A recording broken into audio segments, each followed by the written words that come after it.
Hello students, welcome to my YouTube channel Chemistry Bus. Myself Ashish Bhaskar, senior chemistry faculty of chartered group of institution. बच्चों आज हम लोग study करेंगे next HNO3 के बारे में। तो HNO3 की बेटा हम लोग पढ़ रहे थे केमिकल प्रॉपर्टीज़, ठीक है। केमिकल प्रॉपर्टीज़ हम लोग यहाँ पे स्टडी कर रहे थे, जहाँ पे इसकी जो केमिकल प्रॉपर्टीज़ में फर्स्ट आपकी जो प्रॉपर्टीज़ थी that is the acidic nature, ठीक है। तो आज हम स्टडी करेंगे इसके एसिडिक नेचर को डिफाइन करने के लिए। तो देखो, सबसे पहले आपको पता है कि हमारा जो HNO3 है नाइट्रिक एसिड है, ठीक है। ये बच्चों आपका actually strong mono basic acid, strong mono basic acid मतलब ये एक H+ आयन को रिलीज करेगा, बाकी यहाँ से आपको मिलेगा ये NO3-1, ठीक है। तो इसलिए बेटा इसको हम बोलते हैं मोनो बेसिक एसिड, और NO3-1 आपका स्टेबल भी होगा, ये आपको ध्यान रखना है। अच्छा, इसके बाद ये क्या क्या काम कर सकता है। तो जब ये एसिड है तो बेटा ये किसके साथ रिएक्शन कर सकता है, बेस के साथ। तो जो भी आपको मिलेंगे बेसिक ऑक्साइड, ठीक है, उनके हर रिएक्शन परफॉर्म करेगा, उनको डिसोशिएट कर देगा। इसके बाद सेकेंड में बताऊँ तो जो भी आपके कार्बोनेट्स हैं, ठीक है, वो भी बेसिक नेचर की प्रॉपर्टी को होल्ड करते हैं, उनका रिएक्शन कराएगा। थर्ड बच्चों बात करेंगे तो बाई कार्बोनेट्स, उनके साथ रिएक्शन परफॉर्म कराएगा, और एज वेल एज आपके जो भी हाइड्रोक्साइड्स हैं। तो हम फाइनली बोल सकते हैं कि जो भी बेसिक नेचर को होल्ड करने वाले कंपाउंड्स होंगे उनके साथ आसानी से रिएक्शन को परफॉर्म करेगा। लेकिन यहाँ पे एक फिक्स पॉइंट ये है कि जब HNO3 when combined with basic oxide, combined with bicarbonates, combined with carbonates and combined with hydroxide, तो यहाँ से बच्चों ये सबके सब क्या है, मेटल के बेसिक, मेटल का ऑक्साइड है, मेटल कार्बोनेट है, मेटल बाइकार्बोनेट है, मेटल हाइड्रोक्साइड है। तो इनके साथ जब HNO3 आता है तो यहाँ से रिस्पेक्ट टू मेटल के नाइट्रेट फॉर्म करता है, ठीक है। मेटल के जो भी मेटल के आपके यहाँ पे कार्बोनेट, बाइकार्बोनेट या फिर हाइड्रोक्साइड होंगे, ऑक्साइड होंगे, वो पर्टिकुलर रिस्पेक्ट टू मेटल के नाइट्रेट यहाँ पे फॉर्म करेगा इन दी प्रेजेंस ऑफ HNO3। समझ में आ गया? एक बार में पूरी रिएक्शन समझ में आ गई होंगी आपको। अब जितनी भी रिएक्शंस हैं उसको अगर मैं स्टडी करूँ तो आपको देखो समझ में आ जाएगा। जैसे मैं यहाँ पे लेके आऊँ suppose Na2CO3 sodium carbonate and following the HNO3, तो बताओ बच्चों आंसर आप सीधा टिक कर पाओगे। एक तो नाइट्रेट मिलने वाला है, मतलब आपका एक तो NaNO3 मिल जाएगा, बाकी आपका water molecules because of carbonate, तो आपको CO2 गैस भी बाहर जाएगी। आपको बात समझ में आ रही होगी।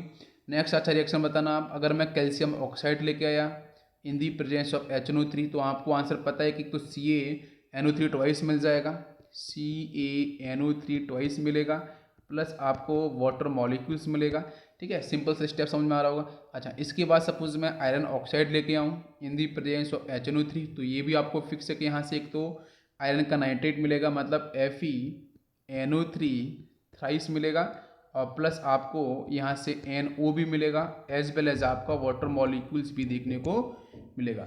लेकिन इंपॉर्टेंट पॉइंट यहाँ पे ये है कि जो हमारा HNO3 है उसका यहाँ पे जो नेचर है, जो बिहेवियर है, वो हम लोग स्टडी कर रहे हैं एसिडिक नेचर। ध्यान दो बच्चों, किसको, एसिडिक नेचर को लेके।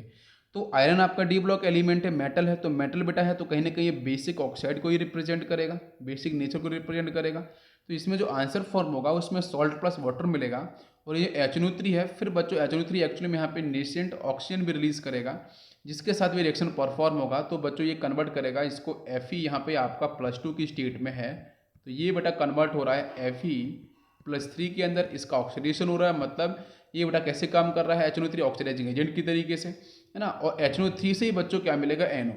तो ये आपको पूरा स्टेप समझना है। ये नेसेंट ऑक्सीजन इधर आपका ट्रेवल करेगा तो Fe+3 में इसको ऑक्सीडाइज कर देगा, और HNO3 से आपको NO मिलेगा, प्लस आपको वाटर मॉलिक्यूल्स मिल जाएगा, ठीक है।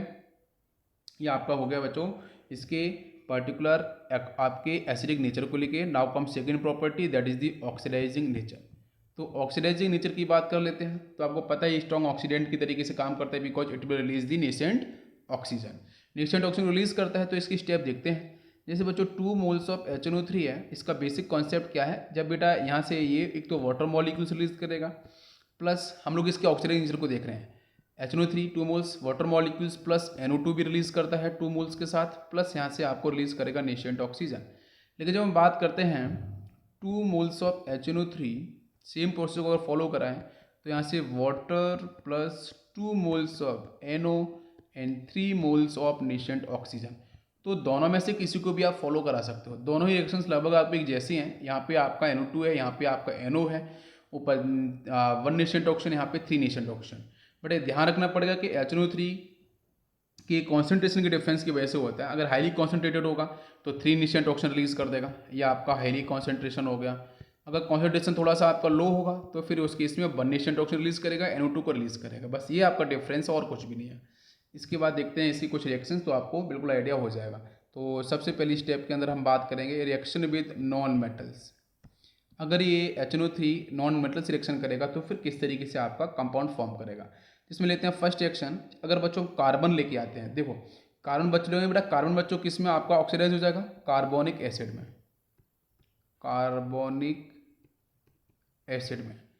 जैसे आप रिएक्शन देख सकते हो, तो कार्बन के साथ हम ले लेते हैं यहाँ पे 4 मोल्स ऑफ HNO3 लेते हैं, बैलेंसिंग करके देख लेते हैं।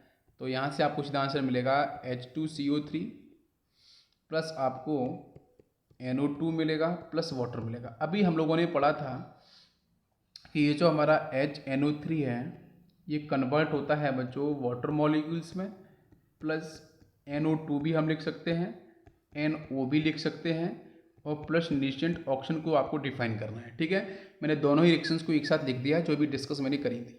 तो देखो ये वाटर मॉलिक्यूल्स हो गया, ये NO2 हो गया, ठीक है, और हम NO भी डिफाइन कर सकते हैं, बट मोल्स को बैलेंस करना पड़ेगा फिर। और यहाँ से आपको मिला ये कार्बन, मतलब यहाँ पे कार्बन का ऑक्सीडेशन पर कितना है 0, और यहाँ पे अगर आप निकालोगे तो कितना हो जाएगा 3 × 2 3 × -2 -6, उधर जाएगा तो माइनस प्लस 6 -2 करेंगे तो आपको 4 मिल जाएगा। मतलब कहीं ना कहीं आपका 0 से +4 हो रहा है, तो इसका मतलब ये ऑक्सीडेशन हो रहा है।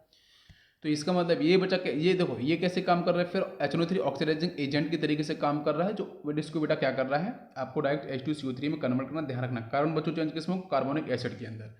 सेकेंड बात करते हैं कि सल्फर मिलेगा। अगर आपको सल्फर मिलेगा तो सल्फर बच्चों के चेंज किसमें होगा, सल्फ्यूरिक एसिड में। इंपॉर्टेंट है, H2SO4 में ये चेंज, मतलब स्ट्रॉन्ग ऑक्सीडाइजिंग एजेंट है ना, सल्फर को चेंज करेगा सल्फ्यूरिक एसिड में। रिएक्शन देख सकते हो, सल्फर के साथ अगर मैं लेके आता हूँ HNO3, तो ये बेटा ये होते हैं इसके 6 मोल्स, और इसको हम बुक्स में एनसीईआरटी में डिस्कस करते हैं तो हॉट एंड कॉन्सेंट्रेटेड भी हम लिखते हैं वहाँ पे। तो ये बच्चों सल्फर को ऑक्सीडाइज करता है, इसका 0 ऑक्सीडेशन नंबर है, +6 में चेंज कर कन्वर्ट कर देगा बेटा H2SO4 के अंदर।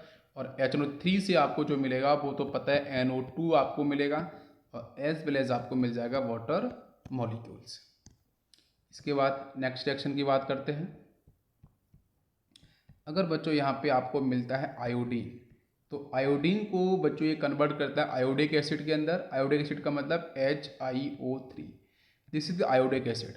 इस रिएक्शन देख लेते हैं। तो आयोडीन के साथ बच्चों यहाँ पे आपके 10 मोल्स ऑफ HNO3 आएंगे। मोल्स वगैरह तो बेटा बैलेंसिंग तो बाद में आ जाती है, आप पहले जो इसका प्रोसेस है कॉन्सेप्ट उसको समझो, है ना। आप मोल्स पे मत फंस जाओ कि मोल्स को कैसे रटना है क्या करना है, तो बैलेंसिंग वाला कॉन्सेप्ट होता है, ठीक है ना। तो आयोडीन आपका 0 ऑक्सीडेशन नंबर है, ये चेंज हो जाएगा HiO3 के अंदर, प्लस आपको NO2 मिलेगा, प्लस आपको मिलेगा वाटर मॉलिक्यूल्स। तो वाटर प्लस NO2 रिस्पॉन्सिबल कहाँ से बेटा हो रहा है, HNO3 से। और यहाँ से जो नेशेंट ऑक्सीजन मिलेगा वो बच्चों इसको ऑक्सीडाइज करेगा, HiO3 में कन्वर्ट कर देगा, ठीक है, आयोडिक एसिड के अंदर। नेक्स्ट बात करते हैं रिएक्शन में। अगर बच्चों फॉस्फोरस आएगा तो फॉस्फोरस को बच्चों चेंज कर देता है HNO3 आपके H3PO4 फॉस्फोरिक एसिड के अंदर। रिएक्शन देखते हैं। तो 2 मोल्स ऑफ फॉस्फोरस यहाँ रहते हैं, reactive with 10 moles of HNO3, it is a hot and concentrated HNO3। तो यहाँ से आपको जो आंसर मिलेगा H3PO4, ठीक है। बाकी यहाँ से तो आपको जो बचा हुआ पार्ट, एक तो NO2 हो गया, उसको बैलेंस कर सकते हैं, प्लस आपको वाटर मॉलिक्यूल्स। तो ये तो आपको यहाँ से मिला है, यहाँ से नेशेंट ऑक्सीजन उसने इसको ऑक्सीडाइज कर दिया है, तो ये चेंज हो गया H3PO4 के अंदर, फॉस्फोरिक एसिड के अंदर। इसके बाद नेक्स्ट हम बात करेंगे कुछ मेटलॉइड के साथ भी इसके रिएक्शन। तो नेक्स्ट बच्चों आपका हेडिंग रहेगा oxidation of metalloid. Oxidation of metalloids, मतलब मेटलॉइड का रिएक्शन किस तरीके को, वो देखो हम यहाँ पे मेटलॉइड के बारे में पहले बात करेंगे। जैसे जो पहले ले लेते हैं मेटलॉइड हम लोग एंटीमनी ले लेते हैं, ठीक है, एंटीमनी। तो एंटीमनी को बच्चों ये HNO3 कन्वर्ट कर देता है एंटीमोनिक एसिड के अंदर, मतलब H3SbO4, ये बेटा आपका रहता है एंटीमोनिक एसिड के अंदर, ठीक है, एंटीमोनिक एसिड में कन्वर्ट करता है। रिएक्शन आप देख सकते हो कि अगर एंटीमनी के साथ मैं यहाँ पे लेके आऊँ hot and concentrated HNO3, this is the hot and concentrated, तो फिर इस केस में ये कन्वर्ट हो जाएगा H2H3SbO4 के अंदर एंटीमोनिक एसिड, प्लस आपको मिलेगा यहाँ से HNO3 से NO2 मिल जाएगा, एज वेल एज आपको मिलेगा वाटर मॉलिक्यूल। तो ये आपको मिल रहा है यहाँ से HNO3 से, और यहाँ से निकला जो नेस्टेंट ऑक्सीजन है वो इससे कंबाइन करके और इसने इसको ऑक्सीडाइज कर दिया एसिड के अंदर, वो आपको ध्यान देना है। नेक्स्ट हम बात करते हैं, लेते हैं सपोज आर्सेनिक, सेकेंड रिएक्शन कर लेते हैं आर्सेनिक के साथ। तो आर्सेनिक को बच्चों ये चेंज करता है, ऑक्सीडाइज करता है H3AsO4, ठीक है, आर्सेनाइड एसिड के अंदर। वो कैसे करेगा वो देखो, तो इसमें फिर से बेटा हम आर्सेनिक के साथ यूज करेंगे हॉट एंड कॉन्सेंट्रेटेड HNO3, तो ये इसको बेटा ऑक्सीडाइज करेगा आर्सेनिक को, कर देगा H3AsO4 के अंदर प्लस NO2 प्लस आपका वाटर मॉलिक्यूल। तो रिएक्शन आपको समझ में आ रहा है, रिएक्शन किस तरीके से आपकी कैरी ऑन हो रही है, ठीक है। इसके बाद आप टिन को ले सकते हो। तो नेक्स्ट रिएक्शन हम सपोज देखते हैं टिन को लेके, तो टिन को बच्चों चेंज कर देता है मेटास्टेनिक एसिड के अंदर, ठीक है, मेटास्टेनिक एसिड के अंदर HNO3 इसको कन्वर्ट करता है, और इसका जो मॉलिक्यूलर फॉर्मूला रहेगा this is the H2SnO3। Answer आप कर पाओगे? तो देख लो यहाँ पे SN के साथ हॉट एंड कॉन्सेंट्रेटेड HNO3, तो यहाँ से आंसर मिल जाएगा, एक तो H2SnO3 मिलेगा, बाकी NO2 मिलेगा, और एज वेल एज आपको मिल जाएगा यहाँ से वाटर मॉलिक्यूल्स। हो गया। अच्छा, इसके बाद कुछ और अदर कंपाउंड्स हैं, तो उनकी तरफ भी हम लोग मूव करते हैं और देखते हैं उनकी रिएक्शंस आप लोग पूरी कर सकते हो। मैं यहाँ पे लिखता हूँ बच्चों शॉर्ट में H2S, इसको बच्चों चेंज करेगा सल्फर के अंदर, ठीक है। और फर्स्ट सेकेंड अगर SO2 की बात करते हैं तो आपको पता है SO4 - 2 में चेंज करेगा, या फिर लिखते हैं यहाँ पे हम H2SO4 में चेंज करेगा, ठीक है। जैसे अगर आप लेके आओ यहाँ पे एसिडिफाइड Fe+2, इसको चेंज करेगा Fe+3 के अंदर। रिएक्शन आप पूरी कर सकते हो, ठीक है। फोर्थ अभी हम लोगों ने डिस्कस भी करी थी इस तरीके से, HBr हो गया, HI हो गया, ठीक है। इन सब इनको बेटा HBr में Br- को बेटा चेंज करेगा Br2 के अंदर, I- को चेंज करेगा आपके I2 के अंदर, ठीक है, इस तरीके से ना। इसके बाद अगर मैं यहाँ पे और डिस्कस कर सकूँ, ध्यान दो, SN+2 अगर मैं आपको मिल गया SnCl2 वगैरह होता है तो उसको SnCl4 में चेंज करेगा, मतलब SN+4 में चेंज कर देगा, ठीक है। ये आपका सबके सब ऑक्सीडेशन स्टेप है। तो इस तरीके से क्वेश्चंस मिलेंगे। और अगर फेरस वगैरह की बात करते हैं तो आपका यहाँ पे फेरस सल्फाइड एक इंपॉर्टेंट और रहता है कि अगर आपका फेरस सल्फाइड है FeS है तो FeS को बच्चों ये चेंज करता है फेरस सल्फेट के अंदर, मतलब FeSO4 के अंदर। ध्यान देना, इंपॉर्टेंट है रिएक्शन, ठीक है, इंपॉर्टेंट है, ध्यान देना। इसके बाद अगर आपका एक क्वेश्चन और बात करते हैं, अगर कैन शुगर होगा तो कैन शुगर को बच्चों ये चेंज किस में कर देगा, ऑक्जेलिक एसिड के अंदर, ऑक्जेलिक एसिड के अंदर चेंज किया। कैन शुगर का मतलब बच्चों हो गया आपका मॉलिक्यूलर फॉर्मूला C12H22O11, इसको चेंज करता है बच्चों ऑक्जेलिक एसिड के अंदर, मतलब COOH, इसका ट्वाइस कर दो H2C2O4, जैसा भी आपको लिखना है, इसको ऑक्जेलिक एसिड के अंदर चेंज कर देगा। बाकी NO2 वगैरह आपको देखने को मिलेगा। तो ये कुछ इंपॉर्टेंट रिएक्शंस है जहाँ पे हम लोगों ने बात करी है कि किस तरीके से ऑक्सीडाइजिंग एजेंट की तरीके से काम कर रहा है। तो सारी से रिएक्शंस एक जैसी है, एक जैसी प्लेटफॉर्म की हैं, बट इसका जो बेसिक कॉन्सेप्ट है उसको समझना आपको ज़रूरी है, ठीक है ना, सोल को समझना बहुत ज़रूरी है।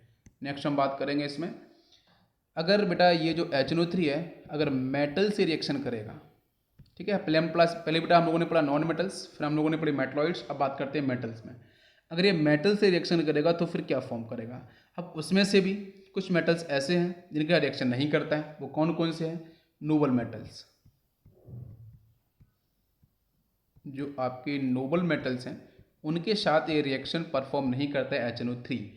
जैसे नोबल मेटल्स की बात करते हैं तो आपका गोल्ड हो गया, ठीक है, प्लेटिनम हो गया, ठीक। तो इनके साथ ये जो नोबल मेटल्स हैं उनके साथ ये रिएक्शन परफॉर्म नहीं करता है, ठीक है। अच्छा, अब यहाँ से एक क्वेश्चन ये है कि जो HNO3 है वो नेशेंट हाइड्रोजन को भी लिबरेट करता है जब मेटल से रिएक्शन करता है, ठीक है। और यहाँ से फिर ये जो HNO3 है जब मेटल से रिएक्शन परफॉर्म करेगा तो फिर बच्चों ये आपका रिलीज करता है नेसेंट हाइड्रोजन, और ये बच्चों आपका यहाँ पे रिड्यूस हो जाता है NO के अंदर या फिर NO2 के अंदर या फिर N2O के अंदर, ठीक है ना। इस तरीके से यहाँ पे आपको ये कन्वर्ट होता हुआ दिखेगा, या फिर बहुत सी जगह आपको डायरेक्ट आंसर N2 में भी आपको मिल जाएगा, N2 बनता हुआ, या फिर आपका NH2OH भी मिलेगा, या फिर आपका अमोनिया भी देखने को मिल जाता है। तो इस तरीके से जब मेटल से रिएक्शन करेगा तो उस कॉन्सेप्ट को समझो कि नेसेंट हाइड्रोजन के बाद बेटा इस तरीके से यहाँ पे ये रिड्यूस हो जाएगा HNO3। तो देखेंगे ज़रा यहाँ पे जो मेटल्स की प्रॉपर्टीज़ हैं उन मेटल्स की प्रॉपर्टीज़ के बेस पे किस तरीके से आपको मिलने वाले हैं प्रोडक्ट। तो लिख लेता हूँ बेटा मैं शॉर्ट में, HNO3 when react with metal, तो फिर यहाँ से जनरली आंसर मिलता है आपका नाइट्रेट एंड नेसेंट हाइड्रोजन, ठीक है। तो हाइड्रोजन आपका बाकी वाटर मॉलिक्यूल्स वगैरह भी देखने को मिलता है, डिफरेंट कंडीशंस के अकॉर्डिंग आपको हो जाएगा यहाँ पे। तो देखेंगे सबसे पहले रिएक्शन ले लेते हैं हम लोग यहाँ पे, रिएक्शन ले लेते हैं HNO3, इसके साथ अगर आपका आएगा हाइड्रोजन, सबसे पहले इसी की बात कर लेते हैं। इसका 2 मोल्स, यहाँ भी इसकी 2 मोल्स, तो ये फॉर्म करता है बच्चों NO2 plus 2 moles of water. Balancing कर सकते हो, ये आपको आंसर मिलेगा।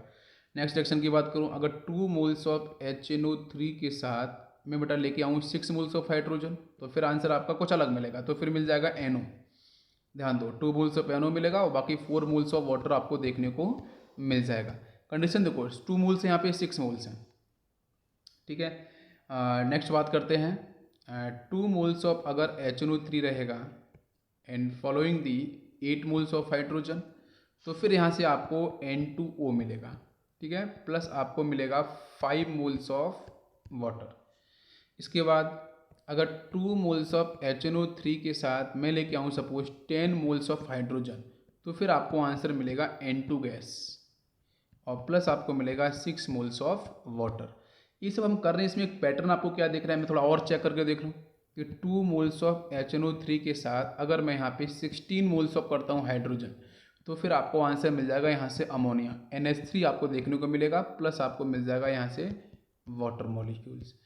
तो ये आप समझो यहाँ पे ये जो स्टेप हो रही है कि NO2 की भी फॉर्म हो रहा है, NO देन N2O हुआ है, मतलब कहीं ना कहीं जो मोल्स हैं हाइड्रोजन के वो बढ़ते जा रहे हैं। उनके साथ आप देखो यहाँ पे जो ऑक्सीडेशन नंबर की बात कर रहे होगे तो वहाँ पे ऊपर पॉजिटिव मिल रहा है, नीचे फिर निगेटिव में आता जा रहा है। देखो NO2 से आप स्टार्ट करो तो अमोनिया का बेटा यहाँ पे क्या -3 आपको देखने को मिलता है ना, तो पॉजिटिव से निगेटिव की तरफ आपका शिफ्ट होता जा रहा है धीरे धीरे। तो ये आपका जो प्रोसेस है वो थोड़ा सा इंपॉर्टेंट है, इसको आपको ध्यान रखना। तो यहाँ पे जो प्रोसेस हुआ है वो आपके reduction of nitric acid with nascent hydrogen, ठीक है, occurs in case of those metals which are above the hydrogen in the electrochemical series, ठीक है, इलेक्ट्रोकेमिकल सीरीज से ऊपर होंगी, है ना, उन्हीं के साथ आपको ये देखने को मिलेगा।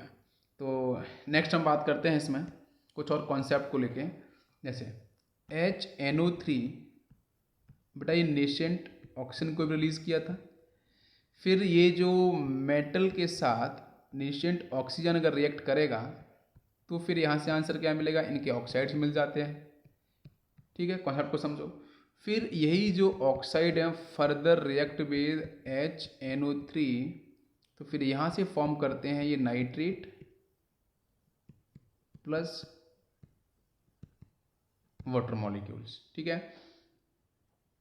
तो यहाँ पे एक स्टेप आपका बनता है कि HNO3 यहाँ पे इसका ऑक्सीडेशन नंबर आपका +5 है, ये रिड्यूस होगा तो चेंज होता है NO2 के अंदर, मतलब ये आपका हो गया है +4, फिर रिड्यूस होगा तो ये चेंज होगा HNO2 के अंदर, ये आपकी स्टेप होती है। तो यहाँ से आपको मिलेगा ऑक्सीजन +3 मिल जाएगा, फिर ये चेंज होता है NO के अंदर आपको रिड्यूस होता है, तो मतलब यहाँ से +2 मिलेगा, NO फर्दर रिड्यूस होता है N2O के अंदर, और यहाँ पे इसका जो ऑक्सीडेशन नंबर आपको +1 मिलेगा, और लास्ट में बच्चों ये मिलता है N2।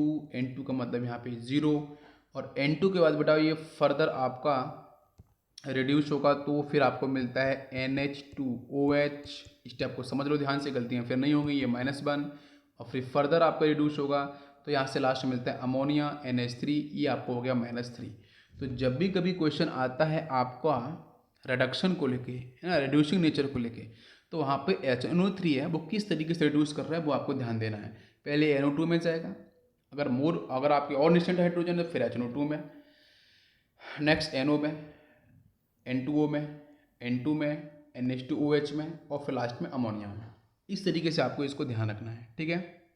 अच्छा, अभी क्वेश्चन यहाँ पे ये मैं आपको बताऊंगा एक कॉन्सेप्ट कि जितना भी बड़ा चेंज अगर आपके ऑक्सीडेशन स्टेट ऑफ HNO3 में आ रहा है तो मतलब उसके सामने जो भी है वो आपका उतना ही वीकर ऑक्सीडेंट नेचर को शो करेगा, ठीक है।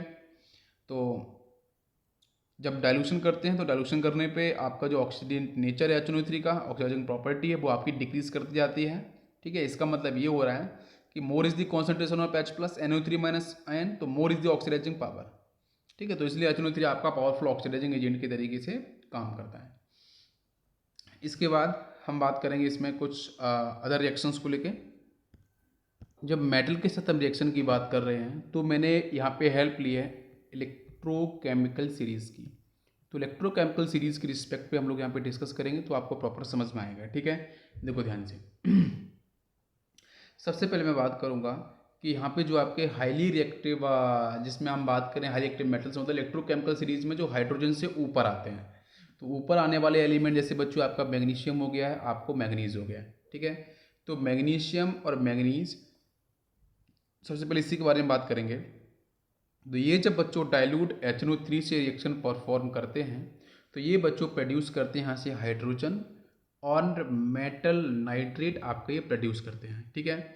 जिसमें अगर आपका HNO3 के साथ मेटल आ जाएगा तो फिर वहाँ पे आपको मेटल का नाइट्रेट, ठीक है। जैसे मैग्नीशियम की बात करेंगे तो MgNO3 ट्वाइस मिलेगा और H2 आपको गैस मिल जाएगी, ठीक है। अच्छा, इसके बाद हम बात करते हैं जैसे जिंक आ गया, तो जिंक के ऊपर भी बात कर लेते हैं। तो जिंक बच्चों क्या करेगा, जिंक के साथ अगर वेरी डाइल्यूट वाला केस आएगा, वेरी डाइल्यूट का मतलब 6%, ठीक है।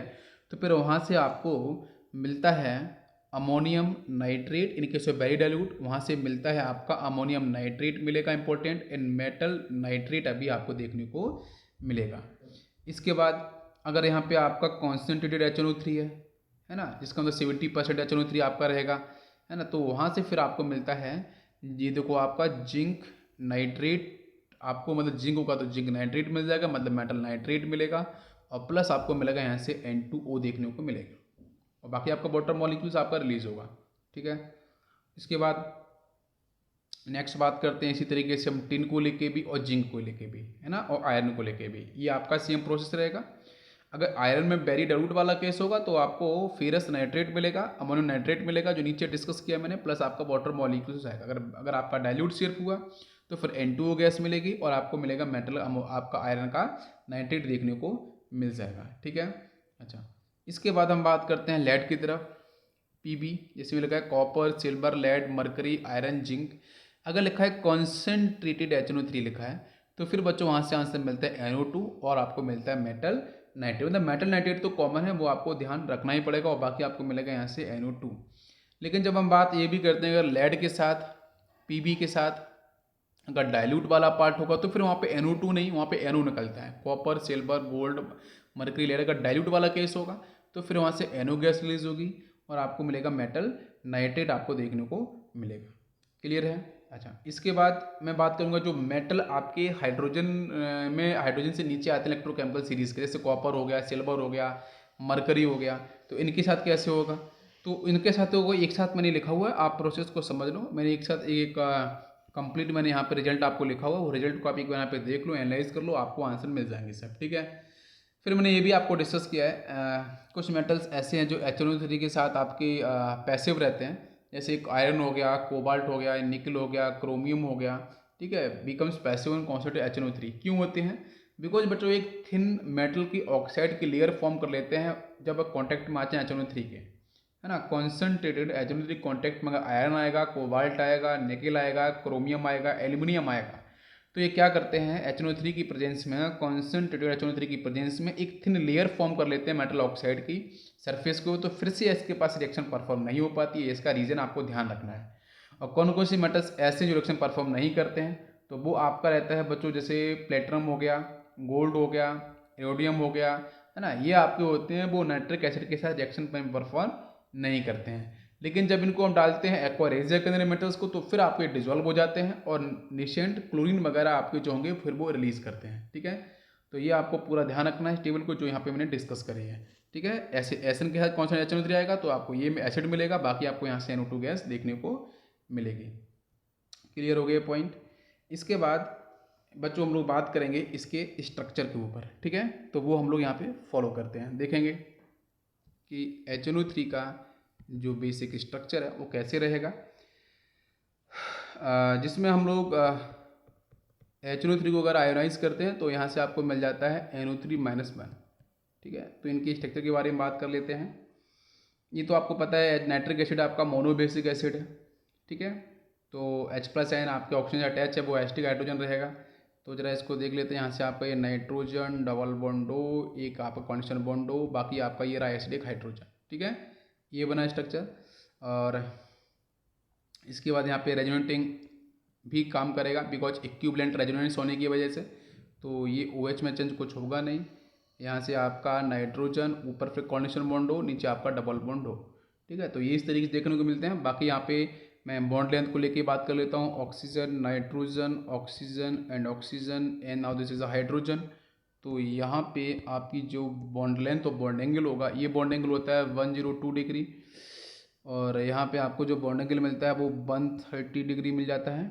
ये होता है 116 डिग्री। ठीक है ना।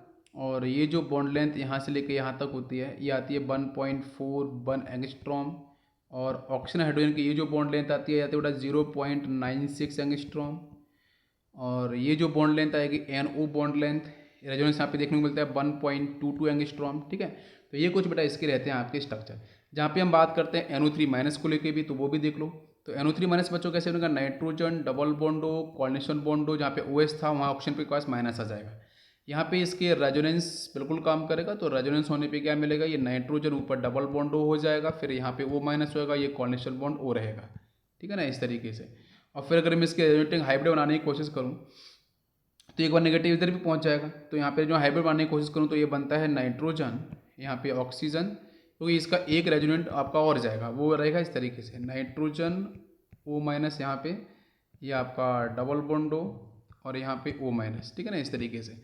और इनके जो रेजोनेटिंग हाइब्रिड आपके बन जाएंगे वो कुछ इस तरीके से, वो देख लो आप, ऑक्सीजन ऑक्सीजन डैश डैश, इधर डैश, यहाँ डैश। और ये जो आपको बॉन्ड एंगल मिलेगा वो मिलेगा 120 डिग्री। और बॉन्ड लेंथ जो मिलती है NO बॉन्ड लेंथ, वो आपको मिल जाती है इसमें 215 पाइकोमीटर। ठीक है ना। तो ये एक्चुअली आपको सिमेट्रिकल स्ट्रक्चर दिखता है। और बहुत बार क्वेश्चन पूछा गया है NO3- को लेके, तो आइसो इलेक्ट्रॉनिक होता है कार्बन डाइऑक्साइड, सॉरी कार्बोनेट के साथ, CO3- के साथ। कार्बोनेट का आइसो इलेक्ट्रॉनिक भी होता है, और ये सिमेट्रिकल स्ट्रक्चर है, प्लेनर भी रहता है। ठीक है ना, तो ये इसकी बेसिक आपके प्रॉपर्टीज़ हैं HNO3 और NO3- को लेके। बाकी इसको हम लोग ऑर्गेनिक केमिस्ट्री के अंदर पढ़ते हैं, नाइट्रेशन के अंदर हम लोग पढ़ते हैं। जब HNO3 के साथ हम लोग देखते हैं, मैं अगर आपको बताऊँ नाइट्रेशन के बारे में थोड़ा सा आइडिया, जब हम HNO3 के साथ लेके आते हैं H2SO4, तो यहाँ पे एक इक्विलिब्रियम अटेंड हो जाता है आपका, और यहाँ से नाइट्रेटिक मिक्सचर मिलता है। और वो आपको देखो NO3 से बच्चों मिलेगा NO2+ मिलता है, नाइट्रोनियम आयन, EM का मतलब पॉजिटिव चार्ज, और यहाँ से मिलता है 2 मोल्स ऑफ HSO4-1, और प्लस आपको मिलता है हाइड्रोनियम आयन H3O+ आयन। ठीक है, तो NO2 जो प्लस मिला है ना, this is called nitronium ion. तो ये क्या इलेक्ट्रोफाइल की तरीके से काम करेगा। फिर इसको अगर मैं बेंजीन के साथ में ले जाऊंगा तो फिर ये करेगा इलेक्ट्रोफिलिक सब्स्टिट्यूशन रिएक्शन, तो नाइट्रो बेंजीन से बनाएगा नाइट्रोबेंजीन, मतलब सीधा सा है। बेंजीन के सामने अगर आप लेके आते हो HNO3+ H2SO4, तो वहाँ से मिलेगा NO2+, इलेक्ट्रोफाइल ये अटैक करेगा, तो आपका इलेक्ट्रोफिलिक सब्स्टिट्यूशन रिएक्शन होगी बेंजीन के साथ। बेंजीन करता है इलेक्ट्रोफिलिक सब्स्टिट्यूशन, लेकिन एल्किन वगैरह करते हैं इलेक्ट्रोफिलिक एडिशन। ठीक है, तो सब्स्टिट्यूशन करेगा तो जहाँ से आपको मिलेगा नाइट्रोबेंजीन, वाटर मॉलिक्यूल्स बाहर जाएगा, फिनोल के साथ करेगा। तो अगर एक्सेस में होगा HNO2+, तो फिर आपको पिक्रिक एसिड मिलता है, मतलब फिनोल के बेटा ऑर्थो और पैरा पोजिशन पे। इसको बोलते हैं ट्राइनाइट्रोफिनॉल, है ना, वो आपको फॉर्म हो जाता है। अगर ये ग्लिसरॉल के सामने आता है तो फिर वहाँ से आपको नाइट्रोग्लिसरीन मिल जाता है, ठीक है ना। OH वाला पार्ट है ना, उससे आयरन निकलता है बाहर, NO2 जाके ज्वाइन हो जाएगा, है ना, इस तरीके से। तो ये कुछ बेसिक प्रॉपर्टीज़ हैं, तो ये आपको ऑलरेडी डिस्कस हम लोगों ने कर दिया, इसमें कोई आपको कन्फ्यूजन नहीं है, ठीक है। तो आज इस लेक्चर को हम लोग यहीं रखते हैं। नेक्स्ट बेटा हम लोग पढ़ेंगे फास्फोरस के बारे में। तो नाइट्रोजन के बारे में आपका कंप्लीट फिनिश हो चुका है। एक अमोनिया आपका कॉन्सेप्ट और बचा है अमोनिया को लेकर, तो उसको भी हम लोग डिस्कस करेंगे नेक्स्ट लेक्चर के अंदर, ठीक है। Thank you, thanks for watching.